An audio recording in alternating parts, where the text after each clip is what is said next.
नमस्कार दोस्तों। आज के इस विश्लेषण में हम बात करने वाले हैं अहमदाबाद की, जहां आजकल सोने के आसपास ऐसी ऐसी घटनाएं हो रही हैं जो किसी सस्पेंस थ्रिलर से कम नहीं। सच कहूं तो ये कोई आम चोरियां नहीं है। आज हम एक ऐसी हेस्ट एंथोलॉजी यानी चोरी के अलग अलग किस्सों पर चर्चा करेंगे जिसके कारनामे वाकई आपका दिमाग घुमा देंगे।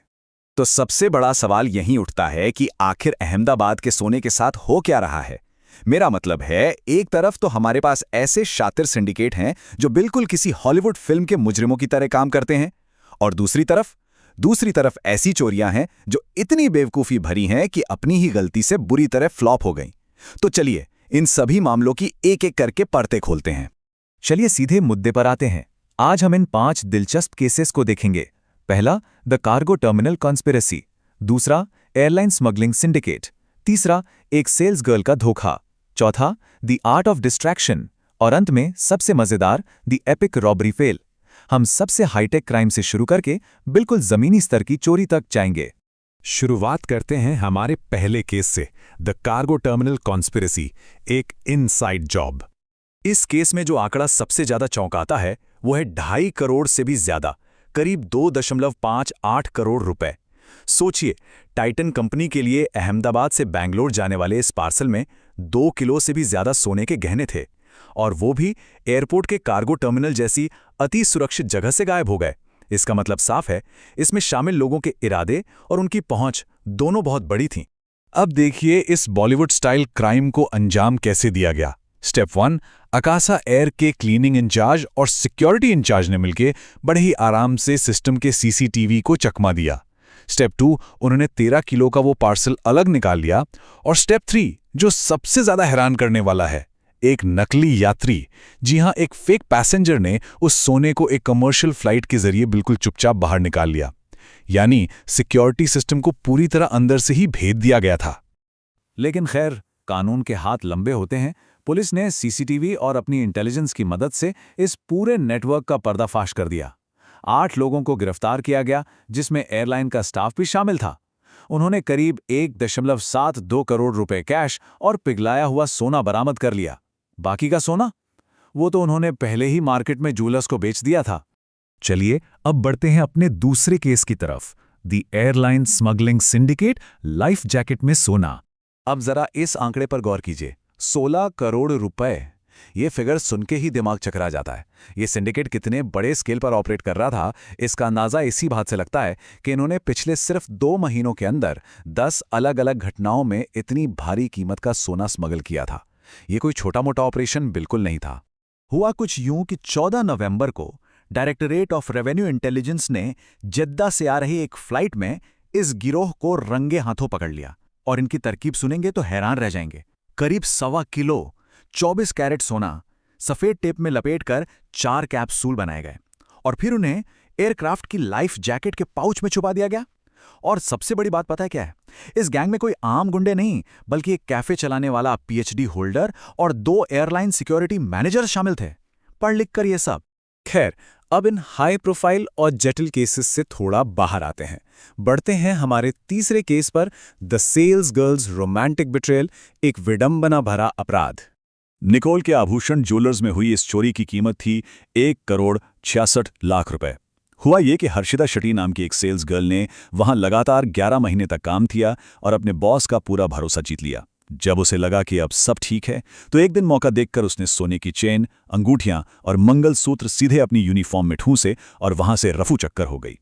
पर इस केस का सबसे मजेदार और आयरनी भरा हिस्सा पता है क्या है? स्टे लॉयल, यानी वफादार रहो। यह हर्षिता का अपना सोशल मीडिया स्टेटस था। जी हां, जो महिला इंटरनेट पर लोगों को वफादारी का पाठ पढ़ा रही थी, उसी ने अपने बॉस की पीठ में छुरा घोंपा और करोड़ों का सोना लेकर फरार हो गई। अब देखिए इस पूरे प्लान और धोखे की टाइमलाइन कैसे आगे बढ़ती है। पहले दिन शाम 4:30 बजे वो सोने पर हाथ साफ करती है और एक बाइक पर बैठकर अहमदाबाद से भाग निकलती है। दूसरे और तीसरे दिन वो अपने प्रेमी मयूर माली के साथ उदयपुर और जयपुर के होटलों में ऐश करती है। लेकिन चौथे दिन कहानी में ट्विस्ट आता है। दोनों दिल्ली पहुंचते हैं और जब हर्षिता बाथरूम में नहा रही होती है तो उसका शादीशुदा प्रेमी उसका ही चुराया हुआ सारा सोना लेता है और भाग जाता है। मतलब धोखेबाज को ही धोखा मिल गया। इसे कहते हैं कर्मा। अब थोड़ा और ग्राउंड लेवल पर आते हैं। हमारा चौथा केस है the art of distraction, the long con. Narayanpura के अंबिका ज्वेलर्स में ध्यान भटकाने की एक बेहद पुरानी और आम ट्रिक यूज की गई। 7 मई से 14 मई के बीच एक आदमी बिल्कुल नॉर्मल कस्टमर बनकर दुकान में आता था। उसने गहने देखे, एक झूठा ऑनलाइन ट्रांसफर करने का नाटक किया, बैंक की डिटेल्स मांगी और फिर कुछ दिन बाद ठीक उस वक्त वापस आया जब उसने देखा कि दुकान का मालिक बिल्कुल अकेला है। इसे कहते हैं सही मौके की तलाश। पर इतने दिन की लंबी प्लानिंग, इतना नाटक, इस सब का आखिर में नतीजा क्या निकला? सिर्फ 11.2 ग्राम सोना। जैसे ही मालिक एक चेन निकालने के लिए अपने लॉकर की तरफ मुड़ा, चोर ने तराजू के पास रखा हुआ करीब 1.5 लाख रुपए का एक छोटा सा सोने का कंगन उठाया और बस वहां से फरार हो गया। इतनी मेहनत और हाथ इतना कम। और अब आते हैं इस हेस्ट एंथोलॉजी के आखिरी, सबसे नीचे और सच कहूं तो सबसे ज्यादा कॉमेडी वाले केस पर, द एपिक रॉबरी फेल, मिर्ची पाउडर का तमाशा। रानी मार्केट में जो हुआ ना, वो इस बात का सबूत है कि बिना किसी सॉलिड प्लान के चोरी करने निकलोगे तो क्या हाल होगा। 3 नवंबर के सीसीटीवी फुटेज में ये साफ दिखता है। एक महिला कस्टमर बनकर दुकान में आती है और अचानक से बिना किसी वार्निंग के वो सीधा ज्वेलर की आंखों में मिर्ची पाउडर फेंकने की कोशिश करती है ताकि वो अंधा हो जाए। पर भाई यहां दांव पूरी तरह उल्टा पड़ गया। मिर्ची पाउडर निशाने पर लगता ही नहीं है।